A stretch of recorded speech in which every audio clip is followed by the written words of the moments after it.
Unkosikazi uNonhlanhla Mbhele usolwa nomunye wesilisa ngokuba ngongqondongqondo emacaleni amathathu abathweswe wona.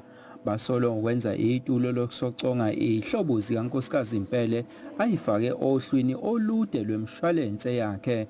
Ihlobo zikankosikazi Mbhele zithi uqasha inkabi ngo-25,000 wamarandi ukuze zibabulale bese hlomula ngemali yekhava yomshwalense.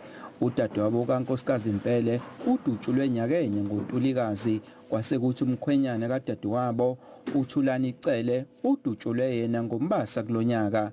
Kwase kuthi indodana kamngani kankosikazi Mbhele yadutshulwa ngoNtulikazi kulonyaka.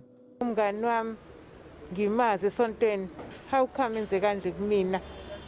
Angiyazi ndangazi kuyimanje ngiyagula, angithandi ukuze nginkantele kodwa ngiphoqa isimo. Mengimbonile angilali usuku, angilali ngicabanga ngemva kaloko wadubula nomyeni wami, ngihlahla kumyeni wami wasinde thuthe ekhaya sekudubula umyeni wami. Ngahamba ngihlala eMjondolo, ngishiya umuzi ngihlala eMjondolo ney'ngane zami zasabalala. Encane yokugcina ngihlala nayo ayifundi kuba nginayo imali yokuyisa esikoleni. Khona manjalo umkhwenyana kankosikazi Mbhele umnumzana Mzomunye Mbhele kuthiwa naye wabulawa ngendlela engaqondakali ngonyaka u-2009.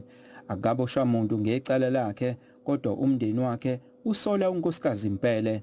Sicela ukuthi inkantolo isisize futhi mina ke nje umuntu kade khona ukuthi mina ngibulela ubaba ukuthi iveze ukuthi ubani wabulela ubaba, yabo ingisize ngalokuthi nje kuze nami ngikhuleke emoyeni ukuthi nomndeni ukhuleke ukuthi ukwazi ukungamukela ukuthi ngampela uNonhlanhla akazilutho.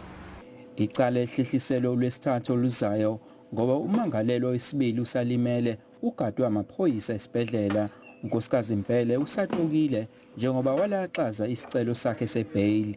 Eindabeni ze-SABC nginguvusi Khumalo eMlazi.